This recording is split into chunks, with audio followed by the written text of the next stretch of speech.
Lunch பாக்ஸ்க்கு ஒரு கலர்ஃபுல்லான sweet corn fried rice வந்து எப்படி குயிக்காக வந்து ப்ரிப்பேர் பண்ணுறதுன்னு பார்க்கலாம்.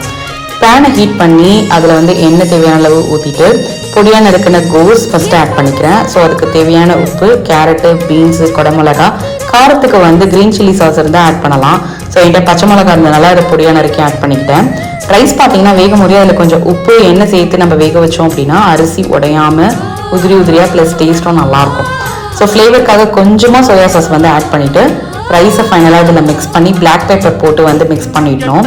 ஸோ ஸ்டவ்வை ஆஃப் பண்ணிவிட்டு ஸ்வீட் கார்னை வந்து அப்படியே போட்டு மிக்ஸ் பண்ணோம் அப்படின்னா ஃப்ளேவராக ப்ளஸ் வந்து கலர்ஃபுல்லான ஒரு ஸ்வீட் கார்ன் ஃப்ரைட் ரைஸ் வந்து குயிக்காக ரெடி ஆகிடுச்சு. ஸோ ஸ்நாக்ஸ் எல்லாம் வச்சு லஞ்ச் பாக்ஸ் வந்து பேக் பண்ணியாச்சு. எனக்கு பார்த்தீங்கன்னா அன்றைக்கி ஜூஸ்க்கு வந்து வெள்ளரிக்காய், நெல்லிக்காய், அதுக்கப்புறம் புதினா, இது கூட கருவேப்பிலை இருந்தாலும் நீங்கள் கொஞ்சம் ஆட் பண்ணிக்கோங்க. இதெல்லாம் சேர்த்து ஒரு ஜூஸ் போட்டுட்டு சப்ஜா சீட்ஸ் வந்து ஃபைனலாக மிக்ஸ் பண்ணிட்டோம் அப்படின்னா ஒரு ஜூஸும் ரெடி ஆகிடுச்சு.